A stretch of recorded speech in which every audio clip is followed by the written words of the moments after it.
Hola a todos, a todas. En esta sesión vamos a entrar un poquito más a la filosofía de Krishnachandra Bhattacharya. Decíamos en la primera sesión que a Bhattacharya se lo considera el fundador, el padre de la filosofía india contemporánea. Vimos un poco esa conferencia que él pronuncia ante sus alumnos en 1928 y que es un manifiesto contra el colonialismo, contra el sometimiento intelectual muy importante. Es pues, una conferencia que algunos consideran una reacción emocional al colonialismo por parte de Bhattacharya, pero que marcó la pauta a los filósofos posteriores indios.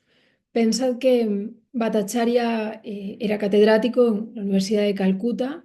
En sus aulas, en sus clases, se formaron muchos de los filósofos indios que luego destacarían en el período de la post-independencia.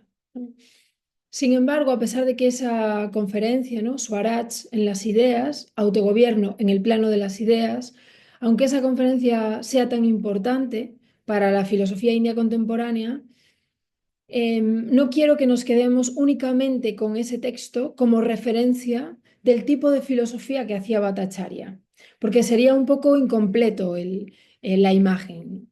Esta es una conferencia oral, digamos, un manifiesto muy pasional, importante, cargado de ideas muy potentes, pero luego Bhattacharya se dedicó a problemas de la historia de la filosofía india, el Vedanta, el Sankhya, la teoría epistemológica del jainismo, la teoría estética del rasa y también confrontándolas con la filosofía de Kant y de Hegel, ¿no? Él era sobre todo experto en Kant. Entonces, no quiero que nos quedemos únicamente con Swaraj en las ideas como referencia del tipo de filosofía que hacía Bhattacharya.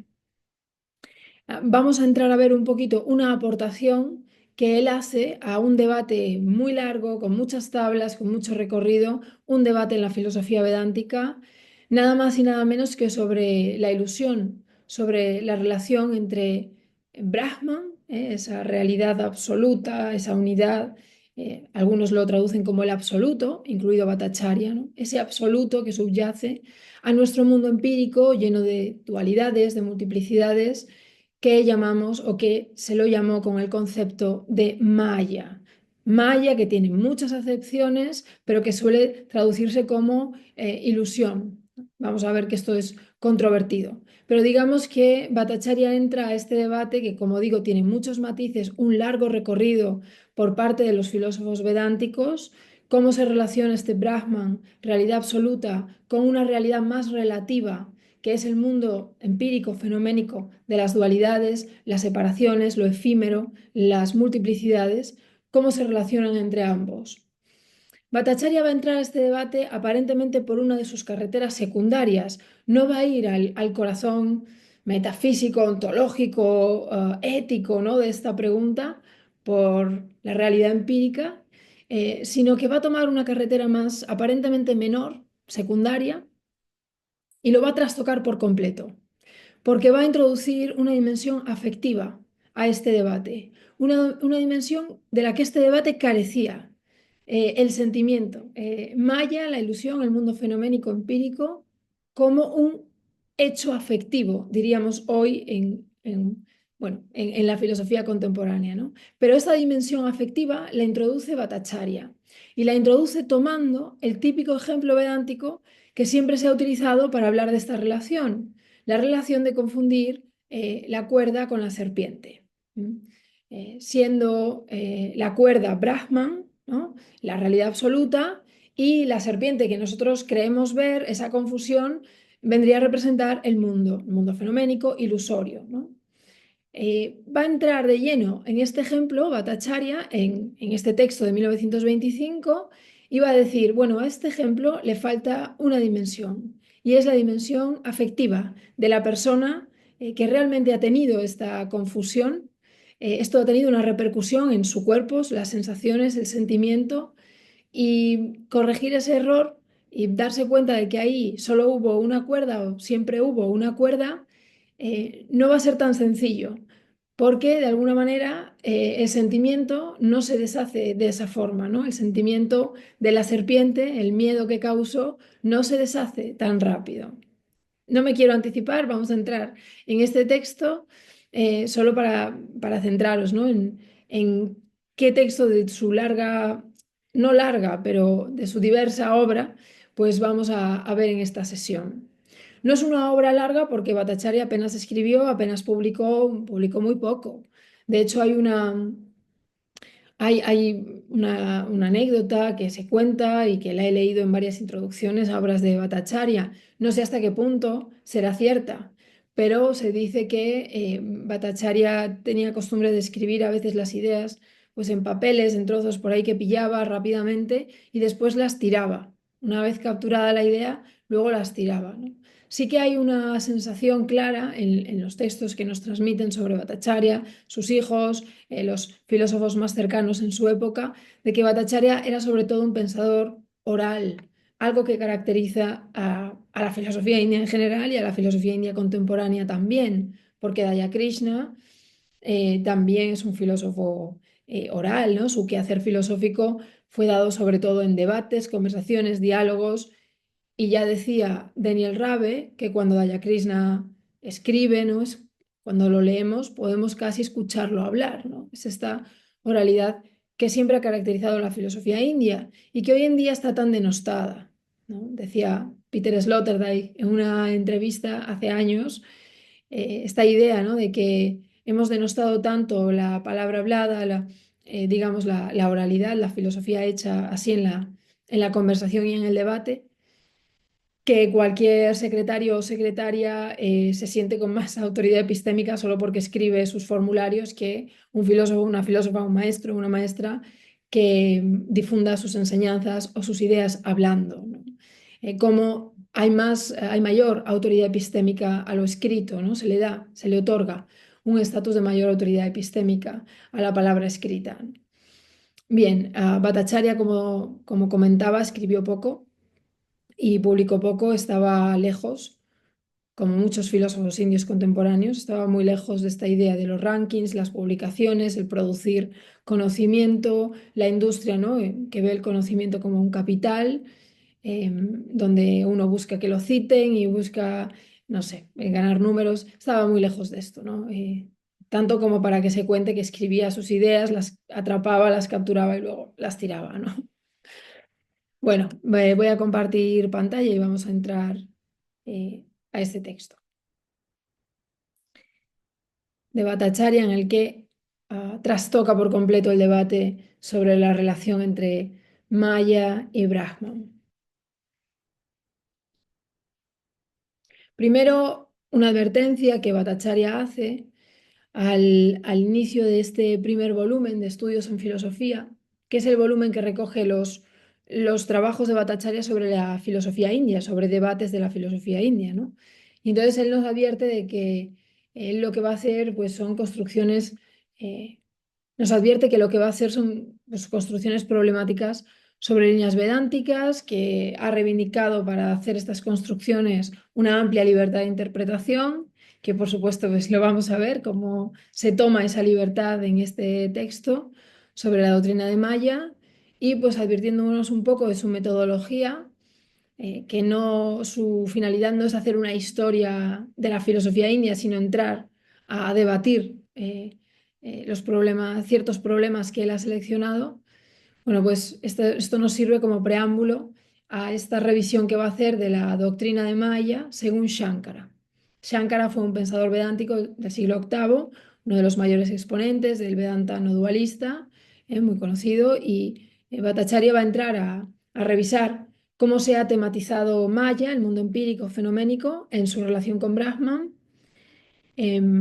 Pero como él mismo advierte, no es que vaya a citar muchas fuentes o textos de la tradición, sino va a dar por hecho que el lector ya sabe muchas cosas de este debate y ya puede distinguir las líneas principales de este debate y las aportaciones que va a hacer Bhattacharya, ¿no? Entonces, esto es un poco complejo, yo voy a guiaros, voy a hacer un poquito de brújula para indicaros las novedades que está introduciendo Bhattacharya a la hora de pensar y reflexionar sobre este debate. Nos vamos a servir también de dos textos pues, extraordinarios, sobre todo el capítulo segundo, sentimiento y factualidad de esta obra dedicada a Bhattacharya, ¿no?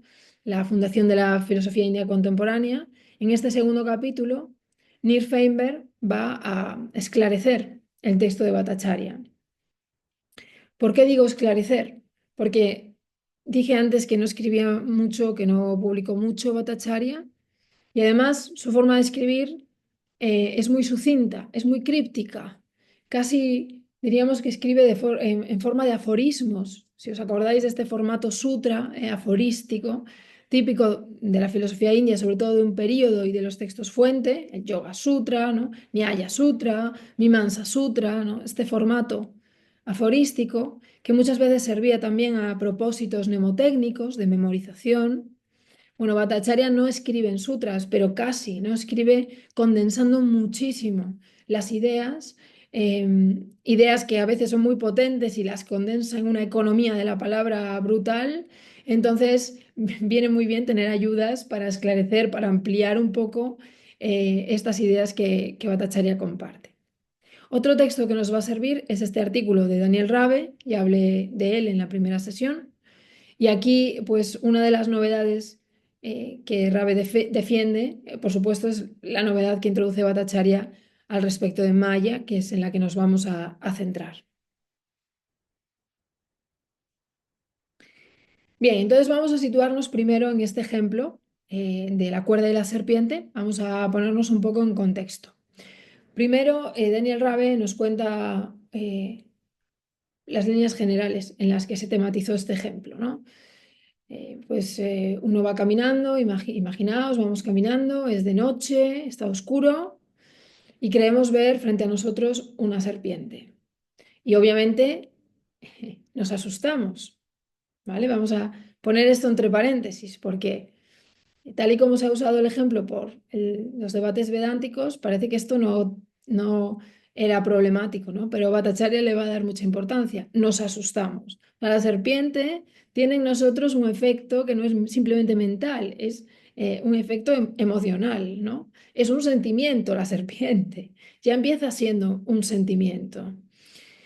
¿Qué pasa? Que cuando nos acercamos más, vemos que la supuesta serpiente no se mueve, que nos acercamos así, todavía con miedo, y nos damos cuenta de que solo era una cuerda. ¿Mm? E incluso la tocamos y nos aliviamos, claro, porque parte de ese miedo, esa amenaza, pues ha bajado, ¿no? Ha disminuido. Claro, la pregunta de Bhattacharya va a ser, ¿y qué pasa a continuación de esto? Cuando ya has corregido tu creencia por medio de una percepción más cuidadosa, creías que era una serpiente, ya sabes que no. ¿Qué pasa después? ¿No? Entonces dice aquí Daniel Rabe, para Shankara no hay un después, ¿no? Porque tal y como se ha usado este ejemplo en la filosofía vedántica, cuando tú te das cuenta de que ahí solo hubo una cuerda, este es el momento de la liberación. Habías confundido el mundo empírico, la realidad, la dualidad, la realidad de las dualidades, multiplicidades, lo habías confundido con con la realidad absoluta y de pronto te das cuenta de que no es así, de que ahí subyace una cuerda, subyace Brahman. Y ya está, este es el momento de la liberación y se acabó. Para eso se usa este ejemplo, no hay un después. Dice Rabe, para Shankara, cuando te das cuenta de que la serpiente era en realidad una cuerda, este es el momento de la liberación, de la redención. Tu ansiedad ha terminado. También tu error conceptual, avidya. Te das cuenta de que habías confundido la cuerda con una serpiente. Es decir, habías confundido lo absoluto, llamado Brahman, con la existencia fenoménica, limitada y limitante. Bien, como digo, para Bhattacharya esto va a ser problemático y lo que Bhattacharya va a introducir, lo estoy diciendo en términos contemporáneos, claro está, pero realmente lo que Bhattacharya introduce en este debate por medio de este ejemplo es el giro afectivo de la ilusión, el giro afectivo de Maya, el hecho de que no podemos de buenas a primeras decir que como hemos corregido la creencia por medio de una percepción más cuidadosa, la serpiente ya se ha ido, es una nada. Ya podemos negar el mundo, negar las dualidades, ya no nos afectan. Para Bhattacharya va a ser todo lo contrario. El problema no ha hecho más que empezar, ¿no? Ahora lo vamos a ver paso a paso. Pero no me quiero olvidar de mencionar que el ejemplo de confundir una cuerda con una serpiente no tiene orígenes vedánticos. a pesar de que es la filosofía vedántica quien hace famoso este ejemplo y lo usa y en sus debates sobre Maya y Brahman, ¿no? Pero tiene orígenes budistas. Ya Aryadeva en el siglo III usa este ejemplo, también Vasubandhu y Asanga usan este ejemplo. En el siglo VII lo usa el budista Chandrakirti y el primer filósofo vedántico que lo introduce es Gaudapada, también en el siglo VII. Y Gaudapada toma muchas nociones del budismo, muchas, las reinterpreta desde una mirada vedántica, pero es probable, muy probable, que también este ejemplo Gaudapada lo haya tomado de fuentes budistas, ¿no?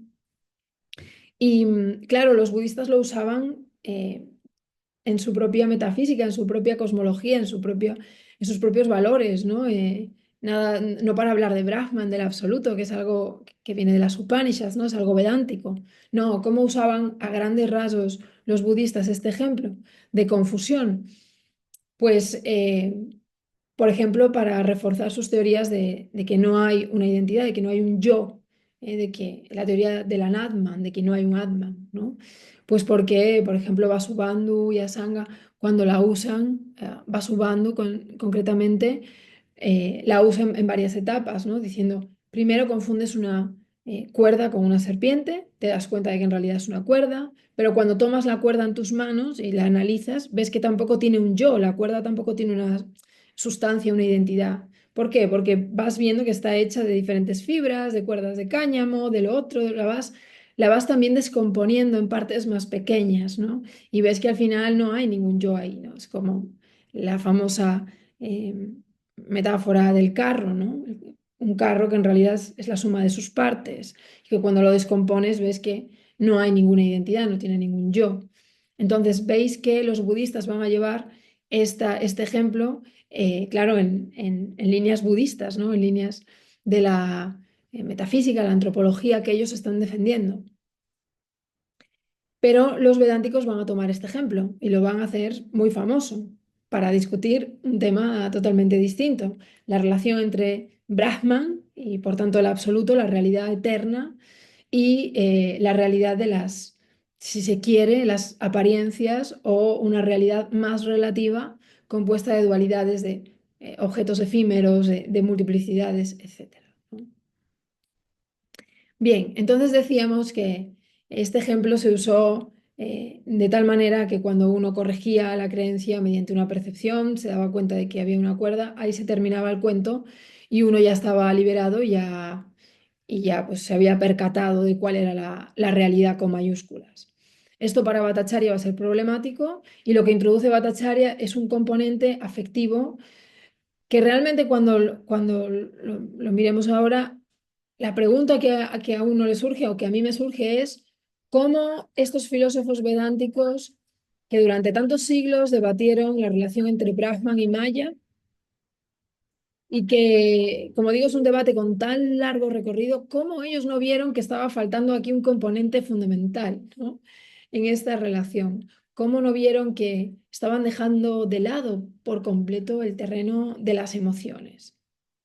Un tema muy curioso que me llevaría por otros derroteros, pero cuidado porque la filosofía india a grandes rasgos peca mucho de este dejar de lado las emociones. Curiosamente, es muy curioso, me llevaría por otros lados. Creo que esto lo voy a profundizar un poquito más cuando hable del Yoga Sutra, tal y como lo interpretan los filósofos indios contemporáneos, cómo ellos se dan cuenta de que el reino de la emoción brilla por su ausencia en el Yoga Sutra, por muchas tapaderas que queramos ponerle a los aforismos, es de destacar o es notable cómo un texto que explora tanto la psicología y demás deje de lado las emociones. Y aquí igual, ¿no? Como en este debate no se dieron cuenta de que más allá de las dos etapas que describe Shankara o que describe este debate, hay una tercera que involucra a la emoción. Entonces, Bhattacharya va a hablar de tres etapas y las dos primeras son las clásicas, tal y como el ejemplo se ha utilizado, ¿no? La primera es la de la confusión, cuando creemos ver una serpiente. Y en ese momento, para nosotras, la serpiente es un objeto real, ¿vale? Pero luego está la segunda etapa, que es cuando corregimos esta creencia y pues prestamos más atención y nos damos cuenta de que hay una cuerda. La serpiente pasa entonces a ser un objeto irreal, pero todavía es un objeto posible. Sin embargo, no es objetivo, no es un objeto objetivo, es subjetivo. Estamos deshaciéndonos de la confusión. Ahora bien, hay una tercera etapa, ¿no? Porque eh, imaginemos que somos nosotros quienes caemos en este desafortunado error. Vamos caminando de noche y queremos ver una serpiente, ¿no? En un bosque. Y entonces, finalmente nos damos cuenta de que es una cuerda, como dije, nos aliviamos, pero ¿qué va a pasar después? ¿Qué pasaría después si tuvierais que seguir caminando en ese bosque de noche y a oscuras, después de haberos llevado ese susto? ¿Os olvidaríais por completo de la serpiente? Ya está, ya fue, ya deshicisteis el error, visteis la cuerda, la tocasteis y entonces ya continuáis caminando con tranquilidad. No, ¿verdad? Yo creo que nadie. Yo creo que pocos. Lo más natural es pensar que vamos a seguir caminando proyectando serpientes por todas partes y que cada palo que veamos, cada nueva cuerda, silueta en el suelo, la vamos a convertir en una serpiente. Es decir, no solo no nos hemos librado del problema, sino que el problema no ha hecho más que empezar. ¿Por qué? Porque la serpiente ahora está en nuestro interior, ¿no? Entonces, la vamos a ir proyectando y cada vez que tengamos que volver a caminar por X escenarios, en situaciones de oscuridad, este episodio se va a despertar en nosotros y vamos a seguir proyectando. Es decir, la serpiente ahora está más viva que nunca, ¿no? Ahora es más real que nunca, si se quiere. Y este es el problema que va a preocupar a Bhattacharya. Que el mundo, nuestra relación con el mundo, no se hace a base de percepciones sino se hace sobre todo a base de sentimiento. Nuestra relación con el mundo es una relación de sentimiento. Y en la medida en que el mundo me afecta y deja en mí una serie de emociones, que no tienen por qué ser miedo, ¿no? Pero otras emociones, pues este mundo va a ser real porque yo le otorgo realidad. Es mi emoción el que otorga realidad al mundo de las dualidades, multiplicidades, ¿no? Igual que es mi emoción el que otorga realidad a la serpiente y que hace que yo no me libere de la serpiente, por mucho que mi mente tenga claro que ahí nunca hubo tal serpiente. ¿Veis? Deshacer esta confusión cuando uno introduce el giro afectivo de la ilusión es más compleja esta confusión de lo que plantearon los filósofos vedánticos.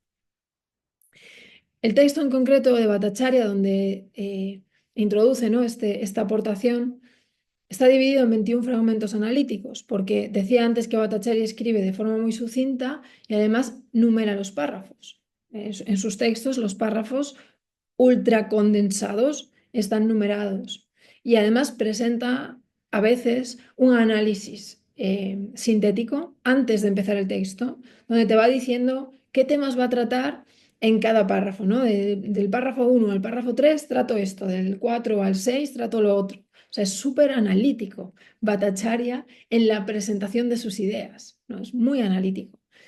Y pues abre la síntesis, ¿no? Contándonos que pues él encuentra la idea de Maya, el concepto de Maya, pues como un complemento lógico a la idea de Brahman.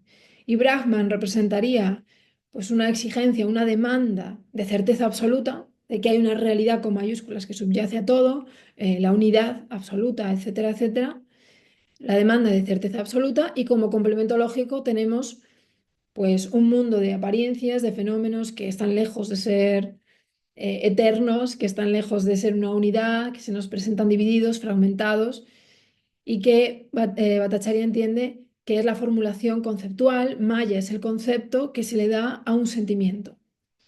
Y es el sentimiento que él va a llamar de la vanidad de la vida, es decir, de lo caduco, de lo efímero que es la vida, ¿no? Y sus objetos y sus situaciones y las relaciones.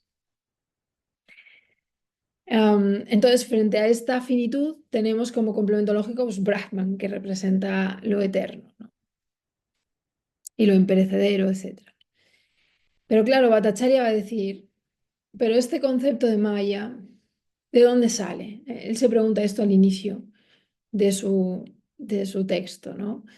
Más que preguntarse por el origen de Maya, se pregunta por de dónde viene la teoría de Maya. O sea, quiénes fueron los primeros que sintieron la necesidad de llamar a este mundo fenoménico Maya. ¿Por qué un ser humano necesita hablar así del mundo que le rodea, ¿no? No es suficiente el hecho de que, bueno, de que nos dejemos de interesar por los objetos, cultivemos actitudes como el desapego, nos demos cuenta de que, bueno, las prioridades de la vida no necesariamente están en lo material, en lo efímero, sino que encontremos que las prioridades de nuestra vida están en otros, ¿no? En otros valores, etcétera. Esto no es suficiente porque Maya, de alguna manera, hablar de Maya, de la ilusión, también implica negarle realidad a la vida, a lo externo. Y que tú te desintereses de ciertos objetos, que pierdas el interés, no implica que les niegues realidad. Hay un gran salto ahí, ¿no? Una cosa es decir, bien, estoy rodeada de fenómenos efímeros, tal, y cultivo desapego, ¿no? No me dejo llevar por estos objetos, ¿no? Que tienen una fecha de caducidad. Pero otra cosa es decir, y además no son del todo reales, ¿no? Además, la vida de los fenómenos no es del todo real. Para Bhattacharya hay una gran diferencia, ¿no? Y aquí lo expresa, entre comillas, veis que dice, el sentimiento de la vanidad de la vida implica el carácter efímero del valor de los objetos que nos interesan, pero significa la caducidad de su valor, la caducidad de su realidad. Es decir, ¿cómo paso de desinteresarme por un objeto a decir que además no es del todo real, ¿no? Hay un salto importante. Entonces va a decir Bhattacharya, la doctrina metafísica de Maya se aborda mejor a través de la epistemología de la ilusión. Podemos analizar el típico ejemplo vedántico de la ilusión, confundir una cuerda con una serpiente, en tres etapas. Las dos primeras etapas ya las hemos visto. Primero la confusión, donde creemos que la serpiente es un objeto real. Segundo, deshacer esa confusión. Vemos la cuerda, la afirmamos, entonces la serpiente pasa a ser un objeto irreal, ¿verdad? Hasta ahí todo bien. Ahora, la tercera etapa la introduce Bhattacharya eh, y es el momento en el que nos damos cuenta de que la serpiente ni siquiera era real cuando creíamos percibirla. Es el momento en que la serpiente, como cualquier objeto ilusorio, empieza a tener un estatus muy confuso, porque no podemos decir que existió, no podemos decir que no existió, es decir, no es un sujeto del que yo pueda predicar nada. Realmente el estatus de un objeto ilusorio, sea una serpiente o sea lo que sea, sigue siendo un enigma, ¿no? Son debates en epistemología muy interesantes, pero ¿qué estatuto le otorgo yo a este objeto? ¿De dónde sale? ¿Cómo me relaciono con él? Para Bhattacharya lo preocupante no es tanto resolver el estatuto que yo le concedo a la serpiente ilusoria, sino preguntarnos por qué no me puedo liberar de la serpiente ilusoria. Este es el problema. Em, eh, ¿Por qué no puedo decir simplemente, bueno, ya está, fue una ilusión, ya no es nada, y eso ya lo olvido? No, porque como decía antes, la serpiente la vas a seguir llevando contigo, la vas a proyectar, la vas a generar allá donde vayas, especialmente en escenarios similares a este donde se produjo la confusión. Entonces, Bhattacharya va a decir, tercera etapa, identificamos la serpiente con la nada, pero ¿acaso podemos hacer esto? No, no podemos hacer esto, ¿no? Entonces le va a llamar a la serpiente lo indescriptible, porque no es real, pero tampoco es irreal, no podemos decir que existe ni tampoco que no existe. Entonces, en un primer momento le va a llamar lo indescriptible, pero después le va a dar otra expresión que me parece más acertada y ya entramos al vocabulario de Bhattacharya, cuando dice, un momento, la serpiente es lo dado impensable. Bien, voy a hacer un breve inciso. Cuando Bhattacharya dice en el texto y cuando leáis en el texto que dice lo dado, given, yo creo que de forma indistinta, de forma intercambiable, está hablando de lo sentido, lo sentido, lo que uno siente, ¿no? Algo dado es algo que uno, que se da en forma de sentimiento. Entonces, la serpiente es lo dado impensable, es algo impensable que sin embargo yo estoy sintiendo. Es lo impensable sentido, es la ilusión sentida. Entonces, por mucho que para mi mente sea un juicio autocontradictorio, que sea impensable, porque como dije antes, y dice Bhattacharya, ¿no? No queda ningún objeto posible ya del que predicar nada, ni que existe ni que no existe. Para la mente es una contradicción, es impensable, de acuerdo, pero sigue siendo algo dado, sigue siendo algo sentido, porque yo me llevo conmigo el miedo que la serpiente causó en mí y es ese miedo el que le otorga realidad, es ese miedo el que va a ir generando serpientes, ¿vale? Entonces, por mucho que sea una contradicción para la mente, no puedo negarle su realidad en la esfera del sentimiento. ¿Qué es la serpiente? A partir de entonces, la serpiente es un hecho afectivo. No importa que yo haya verificado empíricamente que en realidad nunca estuvo ahí, porque en la medida en que yo le siga teniendo miedo, en la medida en que yo la siga proyectando, gracias a mi miedo, la serpiente va a ser un hecho afectivo que yo no puedo negar. Eh, entonces, ¿es impensable? Sí, pero está dada, sigue siendo algo dado. Yo no puedo desecharlo, como hacían los filósofos vedánticos en el debate, diciendo, ah, bueno, ya está, me he dado cuenta de que es una cuerda, adiós serpiente. Como digo, para Bhattacharya el problema no ha hecho más que empezar. De adiós serpiente nada, porque aunque yo no pueda pensarlo, aunque yo llegue a la conclusión de que es contradictorio, sigo sintiéndolo, ¿no? Entonces sigue siendo un hecho afectivo. Y dice, la contradicción todavía se siente como dada, se siente como un sentimiento, vamos. A diferencia de una contradicción como el círculo cuadrado, dice Bhattacharya, hablar de contradicciones del tipo, eso, pues no sé, los cuernos de la liebre, el círculo cuadrado, esto no son más que juegos verbales. Eh, Sin embargo, la idea de la serpiente, esto ha dejado en mí un sentimiento, ¿no? Entonces, es una contradicción, sí, para el pensamiento, pero yo la sigo sintiendo. Y va a decir Bhattacharya, el fracaso de pensar no se piensa, sino que solo se siente, ¿no? Esta serpiente despojada de su realidad, de su desnuda objetividad, se nos da todavía como algo positivo, aunque impensable. No puede ser rechazada como la nada absoluta, ¿no? Bien, y aquí Neil Feinberg hace unas preguntas muy pertinentes. ¿Qué es lo que Bhattacharya quiere transmitir al enfatizar que la serpiente, que es algo impensable, pero que sigue dándose, ¿no? como un sentimiento, pues solo puede ser sentida? ¿Cuál es la relación entre el sentimiento y lo dado? Como os acabo de comentar, yo creo que Bhattacharya usa estos términos de forma intercambiable, de forma indistinta. Cuando habla de que la serpiente sigue siendo algo dado, quiere decir que la serpiente sigue siendo un sentimiento, algo que yo siento, que yo sigo sintiendo. ¿De acuerdo? Em, bien, la pregunta más desconcertante, dice Feinberg, ¿no? Para Bhattacharya es esta. ¿Por qué uno no puede simplemente desprenderse de la serpiente ilusoria? ¿Por qué la serpiente ilusoria se queda en la persona incluso después de contemplar, ¿no? de haber hecho la corrección? Ah, era una cuerda, no una serpiente, ¿no? ¿Por qué yo la llevo conmigo? Este es un giro afectivo de la ilusión y ahora llevad esto, extrapolar de esto a lo que realmente está en juego aquí en este debate, que es la relación entre Brahman y el mundo empírico y Maya. Porque yo no puedo simplemente negar el mundo empírico y decir, ya está, ya, yo ya me he dado cuenta de que esto es Brahman y demás. No, porque el mundo te va a seguir afectando, te va, eh, vas a seguir otorgando la realidad mediante tu sentimiento. Y anda que la vida y el mundo no nos genera una gran variedad de hechos afectivos, ¿no? Mucho más ricos y complejos que el miedo de una serpiente, ¿no? Y mientras ese sentimiento siga, eh, Maya no es simplemente algo que yo pueda corregir mediante mi intelecto. Deshacer esa confusión requiere un trabajo, una disciplina que para Bhattacharya trasciende la filosofía, obviamente. Nos iríamos a lo práctico, ya a la sadhana. Pero que aquí el problema fundamental de nuestra relación con el mundo está en el sentimiento, ¿no? Está es una relación primordialmente afectiva, ¿no? Y este matiz, que es fenomenológico, que es giro afectivo, pues los filósofos vedánticos no lo habían tratado, como, como decía antes, dejando de lado las emociones, ¿no?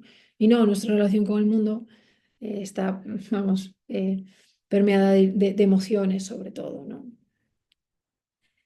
Pasa lo mismo con el Sankhya, pasa lo mismo. Hablaría de otros métodos que también parece mentira, pero en el Sankhya, ¿no? Cuando la relación de observar los tattvas, las categorías de la realidad, el ego, la mente y demás, y distanciarte de ellas. Claro, pero es que ese distanciamiento implica también distanciarte de tus emociones, ¿no?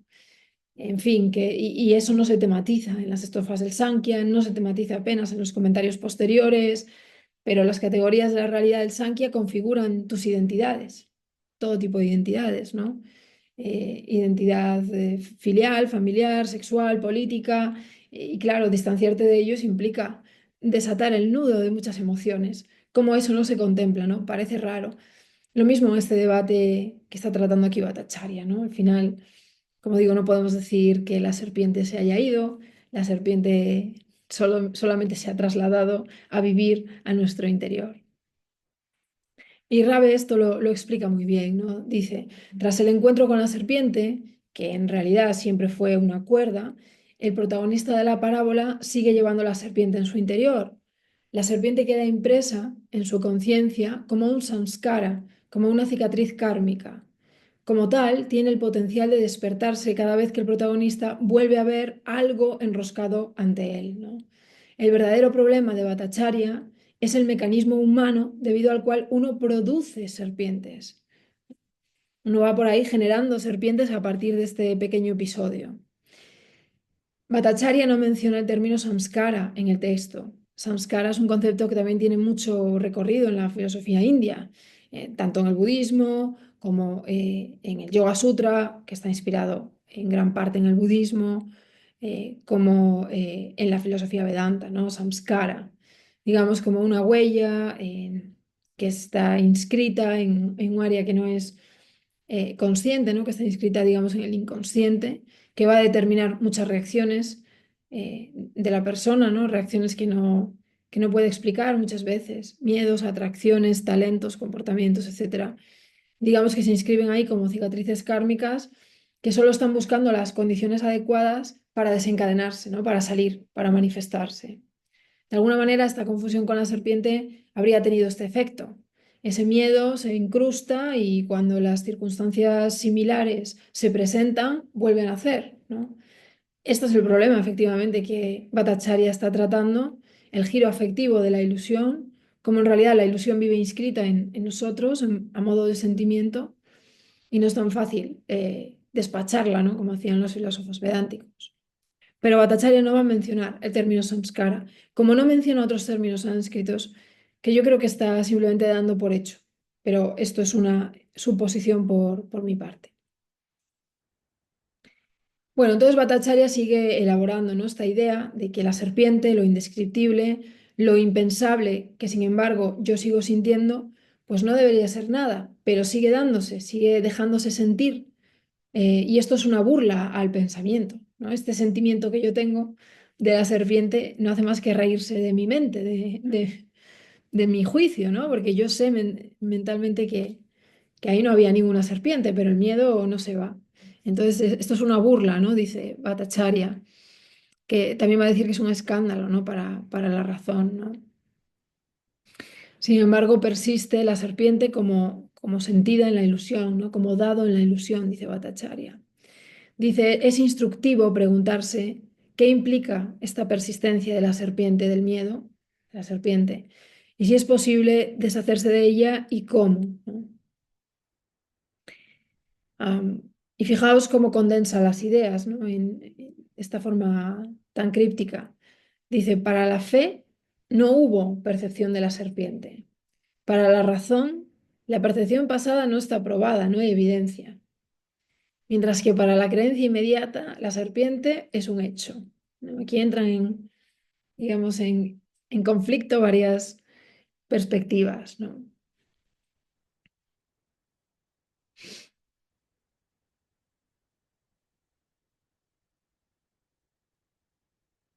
Y aquí es donde él va a comentar esto que os decía, ¿no? Entre los fragmentos 18 y 20, dice que un objeto dado, que un objeto sentido, veis ahí que hay que hacer el cambio, ¿eh? Sinónimo entre dado y sentido, que un objeto sentido sea impensable, que sea una contradicción para mi intelecto, es un escándalo permanente para la razón humana. La fe en que lo sentido o lo dado es solo aparente no elimina el hecho de que yo lo estoy sintiendo, ¿vale? Por mucho que yo diga, pero esto que estoy sintiendo en realidad lo produjo algo que no estaba ahí, que no, que solo era una apariencia, que fue una ilusión óptica, lo que sea, esto no elimina el hecho de que yo la sigo sintiendo, ¿no? Dice, el mundo fenoménico, el mundo de Maya, también está simplemente dado, también es un sentimiento en la base, ¿no? Su fundamento último en realidad es oscuro e inexplicable, es decir, Maya, ¿no? Y el sistema de relaciones pues no es una verdad autojustificada, ¿no? Sino que sobre todo el mundo fenoménico tiene en mí el estatus de un sentimiento. Y, y si el mundo fenoménico es un hecho, lo es porque yo le otorgo realidad, ¿no? Es que yo lo convierto en un hecho a través de mi sentimiento. Mm.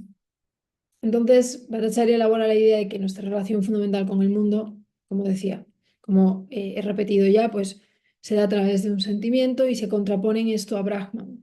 Brahman no es simplemente un sentimiento y mi relación con Brahman no está mediada únicamente por un sentimiento, ¿no? Brahman es autoevidente, es luminoso, ¿no? Swayam Prabha, no se puede conocer mediante ningún medio de conocimiento, los brahmanas, ¿no?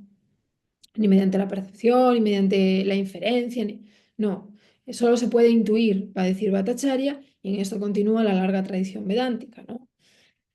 Que es la tradición de Nididhyasana, la idea de que al final llegamos hasta Atman o hasta Brahman a través de una intuición trascendental donde uno puede conocer, pero esto no es equivalente a pensar, porque pensar y conocer no son procesos sinónimos para el Vedanta. Para el Vedanta uno puede conocer sin pensar, ¿no?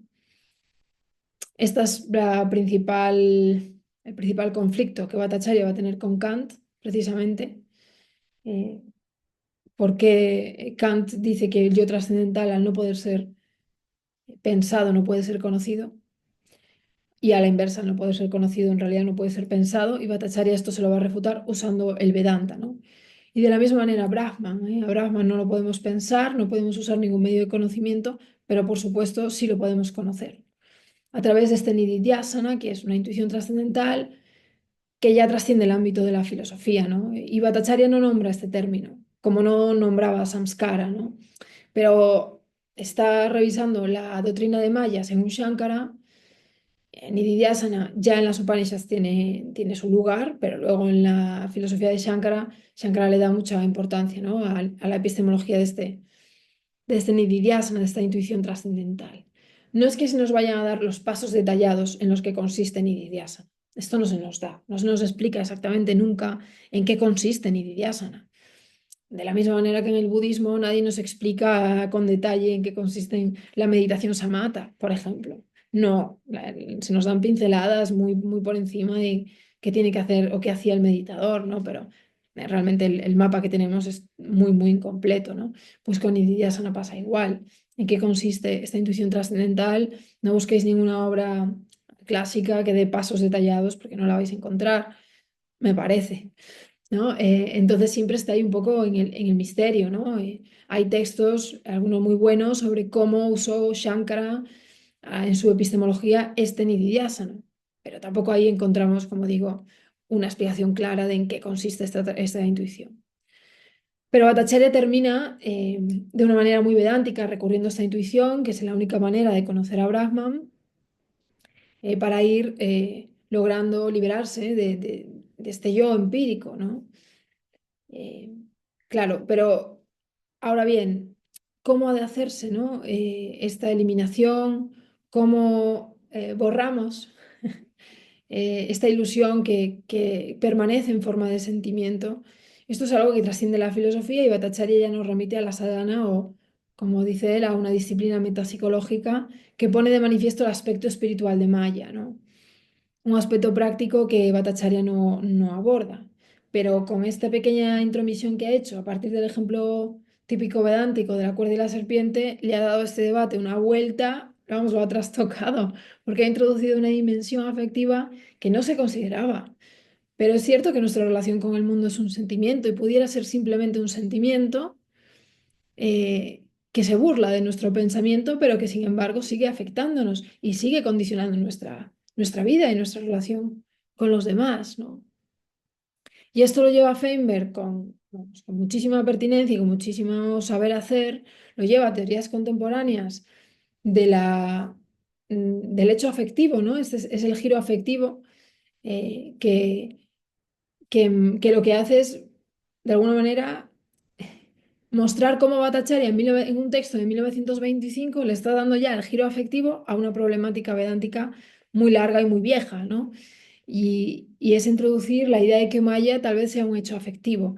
Y esto se está investigando, por ejemplo, Brian Masumi en la ontología política de la amenaza, habla de esto, ¿no? La idea de que lo que otorga realidad a un peligro es la sensación de miedo que uno tiene, ¿no? Más allá de que haya una verificación empírica de que el peligro exista o no exista realmente, quien le otorga realidad soy yo, es mi sentimiento, sigue siendo un hecho afectivo el peligro. Puede que no sea un hecho epistémico, pero es un hecho afectivo, ¿no? Em, es la realidad sentida de aquello que no existe lo que lo convierte en un hecho afectivo, ¿no? Y dice Feinberg que la principal afirmación de Bhattacharya es que el mundo nos parece real principalmente por lo que sentimos, por cómo nos afecta, no por lo que percibimos o por lo que sabemos.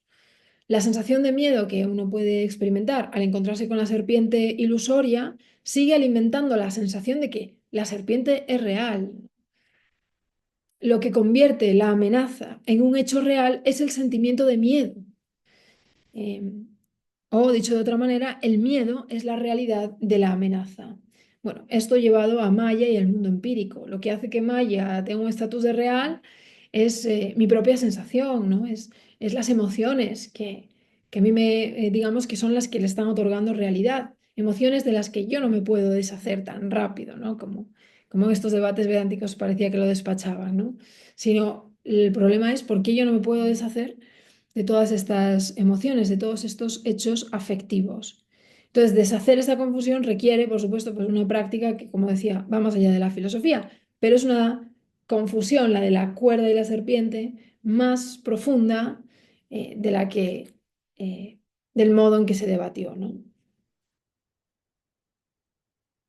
Vamos a ver brevemente, para terminar, cómo Bhattacharya, en este primer volumen de estudios en filosofía, tiró un poquito de las orejas a los orientalistas europeos, les llamó la atención, ¿no?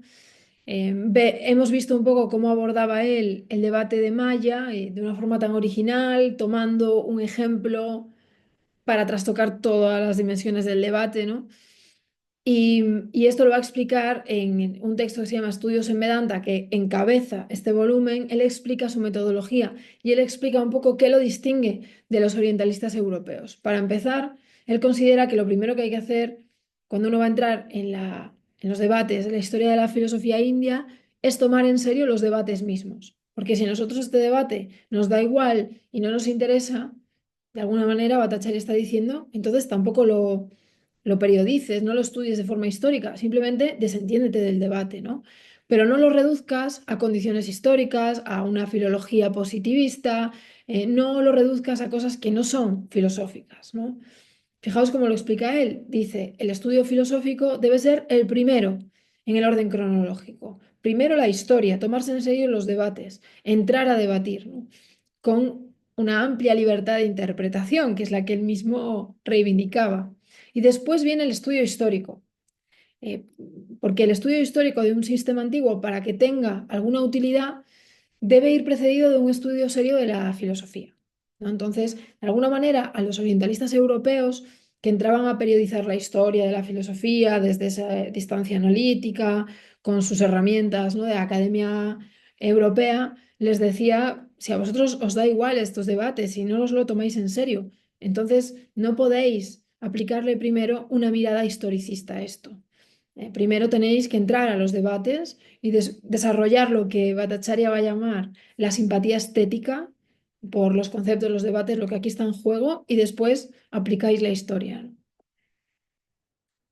Y aquí esto es muy pertinente y muy actual, ¿no? Cuando Bhattacharya dice, hemos oído hablar del pesimismo y el fatalismo indios resueltos por una referencia erudita a las condiciones climáticas y políticas del país, que son formas de reducir, minimizar, ridiculizar los debates de la filosofía en India. que parece mentira, pero esto todavía se sigue haciendo, ¿no? De alguna manera, decir que, bueno, toda es la filosofía budista, la tematización del sufrimiento, la identidad, etcétera, pues se debe, no sé, a las condiciones de pobreza que había en el nordeste de India en los tiempos del Buda, ¿no? Algo que es muy desafortunado, ¿no? Y que es una, a mi modo de ver, es una falta de respeto a la filosofía que se estaba haciendo allí, ¿no? Esto dudosamente hoy se aplicaría a Grecia o a Roma. Y esto no quiere decir que conocer las condiciones culturales no complemente y no te dé una información valiosa que te ayude a interpretar una determinada teoría filosófica. Espero que veáis la diferencia, ¿no? Pero no se puede reducir la filosofía desarrollada en India simplemente a sus condiciones culturales o climáticas o de índole extrafilosófica. Y esto es lo que está reclamando Bhattacharya, ¿no? Que cómo se tachó a ciertas filosofías indias de pesimistas, de fatalistas, argumentando, claro, que como las condiciones sociales, políticas eran tan penosas, etcétera, que, que de ahí habían surgido estas filosofías, ¿no? El propio nombre de filosofía le ha sido negado a la especulación india sobre la base, aparentemente establecida históricamente, de que el intelecto indio no es lo suficientemente austero, sólido, sobrio, no tiene la virilidad masculina suficiente para ascender a algo más elevado que a las grotescas cosmogonías fruto de la imaginación. Es muy significativo que Bhattacharya nombre esta idea de la virilidad masculina, eh, porque nos lleva a esta lectura de género que hacía Ashish Nandi sobre el colonialismo británico en India. Cómo los británicos llegan con sus propias categorías machistas, rígidas, de género, de lo que es viril, lo que es afeminado, y empiezan a considerar muchas costumbres y tradiciones indias como afeminadas, y a los varones que las realizan pues también como afeminados, y se produce un contramovimiento para reaccionar, que claro, intenta demostrar que la virilidad en términos occidentales, ahí se producen unas confusiones brutales, ¿no? Pero esto es algo también que encontramos en la filosofía hoy, o sea, el hecho de que muchos formatos literarios, muchos géneros literarios para expresar ideas o compartir la filosofía no se consideran rigurosos, pero en realidad es heredera de esta idea, ¿no? De que lo riguroso, lo viril es expresarte, por ejemplo, a modo de sistema filosófico, el modo alemán del siglo XIX, ¿no? o, o ahora en el formato paper, que es un formato, y lo digo en inglés a propósito, ¿no? No es un documento, no es un escrito, no es un artículo, es un paper y encarna toda una industria. El capital, una industria que tematiza el conocimiento como un capital y que tiene unos circuitos en journals, que no son revistas, son journals. Entonces, esto también, estos vocablos en inglés los utilizo a propósito, porque son los símbolos de una industria, ¿no? Y de una forma de concebir el conocimiento. Entonces, como si ahora lo riguroso fuese eso. Sin embargo, otros géneros literarios eh, que han servido y que son importantísimos para la historia de la filosofía, hoy no se consideran rigurosos. Pues las meditaciones, los diálogos, las epístolas, las consolaciones, las confesiones, anda que no son importantes en la historia de la filosofía, de los diálogos a las meditaciones, ¿no? Y hoy se considerarían, pues, estarían en la historia de la literatura esos textos, pero no en la historia de la filosofía. Esto es algo que ya denunciaba María Zambrano. O sea, María Zambrano fue muy aguda viendo esto, ¿no? Ya en su época, ¿no? En el siglo XX. Bien, pues Bhattacharya está aquí haciendo este tirón de orejas a los orientalistas europeos, diciendo cómo se ha considerado la filosofía india desde el ojo del historiador imparcial, analítico, o del filólogo imparcial, analítico, etcétera, ¿no? Entonces está diciendo, no, señores, tómense en serio los debates de estas tradiciones filosóficas y si no lo hacen, entonces ignórenlas, no las estudien, déjenlas, pero no las cosifiquen, no las reduzcan a condiciones sociales, culturales, no las etiqueten como si no fueran lo suficientemente profundas o rigurosas porque no encaja en sus formatos o géneros literarios, etcétera, etcétera, ¿no? Y aquí va a desarrollar más esta idea, ¿no? Que los clásicos sánscritos, dice Bhattacharya, pues hay que desarrollar por ellos una simpatía estética y no tanto un distanciamiento analítico. Y aquí es donde usa su famosa expresión simpatía estética, ¿no? Hay que contemplar con algo de simpatía estética un antiguo ideal de vida que anima un cuerpo organizado de pensamiento antiguo, aunque sea por un momento para avivar la conciencia de que el ideal dominante solo es uno entre muchos posibles, ¿no? Un verdadero sistema filosófico no es un conjunto de hipótesis sin alma. Esto lo dice Bhattacharya, ¿no? Es un tejido vivo que con todo su esfuerzo por ser objetivo debe tener una individualidad bien marcada. Un sistema eh, filosófico no es la propiedad exclusiva de los profesionales de la filosofía académica, que van a dividirla, a descomponerla, a analizarla en puntos de vista técnicos, sino que es una forma de vida y debe tratarse como un tema de literatura de interés infinito para la humanidad, ¿no? Bien. Esta idea de cómo un clásico sánscrito es una cosa distinta a lo que podría ser un clásico de la antigua Grecia o de Roma, y no hay una fórmula universal para considerar un clásico, ¿no? No podemos entenderlos a todos igual, hay tantos clásicos como culturas y tantas formas de considerarlos como culturas y transmisiones de filosofía y conocimiento. Esto lo va a tomar Jonardon Gannery y ya con esto termino la sesión. La primera sesión también la terminé hablando de Gannery y mencioné este texto. ¿Por qué la filosofía necesita el sánscrito ahora más que nunca? Es uno de los capítulos de esta obra que veis aquí, la portada, Filosofía comparada y método. Y dentro de toda la obra prolífica de Leonardo Gannery, en su esfuerzo por descolonizar los cánones de la filosofía, en su esfuerzo por reivindicar la filosofía global, este texto es de lo más cañero, de lo más lúcido, eh, abre muchísimas puertas en este texto, ¿no? Rebate las concepciones que dicen que la filosofía global nos arroja a un relativismo y claro que ya no sabemos de lo que hablamos, etcétera. Él va refutando como resistencia por resistencia, porque son resistencias a abrirse, ¿no? Al otro.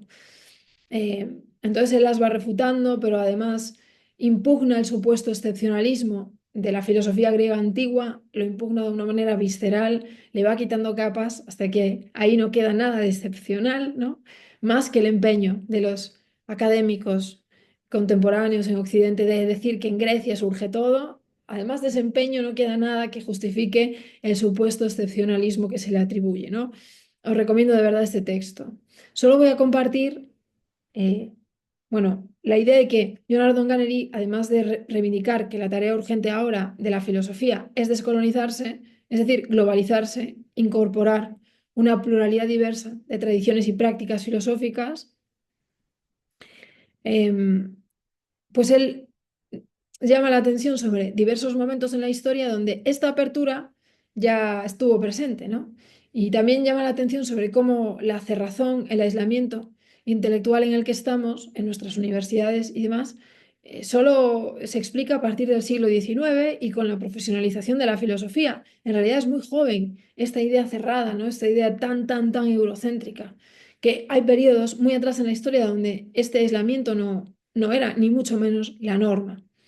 Dice, ha habido momentos en el pasado en los que la filosofía ha reconocido la necesidad que voy a tratar aquí, la necesidad de abrirse, de incorporar en pluralidades diversas de conocimiento. Un momento es Bagdad en el siglo VII, más bien octavo, ¿no? Con el proyecto bactriano Barmáquida de traducir textos del sánscrito al árabe y al persa, ¿eh? Proyecto que es incluso anterior a ese otro más conocido, ¿verdad?, de traducir los textos griegos al árabe. Bueno, antes de traducir los textos griegos, se tradujeron textos sánscritos al árabe y al persa. Esto por la familia Barmáquida, que era una familia budista que se convirtió al Islam en la región de Bactria, que hoy sería Afganistán, estaría por Afganistán, y financiaron muchos proyectos de traducción de textos. Y ahí en Bactria, en esa época, pues circulaban textos sánscritos, persas, árabes, que luego, por supuesto, fueron de beneficio para todo el mundo árabe, ¿no?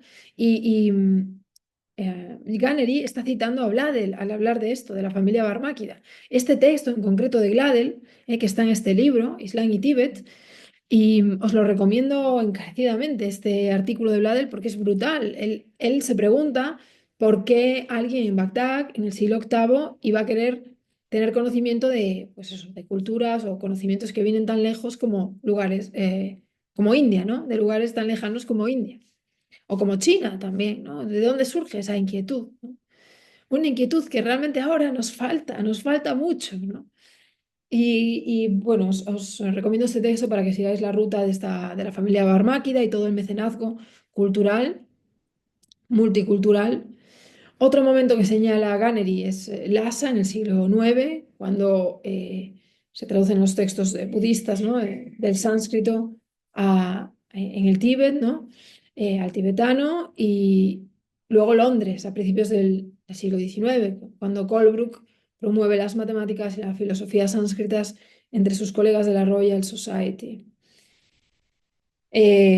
Algo que no caló, desde luego, no caló demasiado, y luego entraríamos a ver esto que dicen Tola y Dragonetti, ¿no? De lo que la filosofía india le debe a Hegel y a más, ¿no? Pensadores de ese periodo que, que la apartaron, ¿no? Desde su eurocentrismo y demás.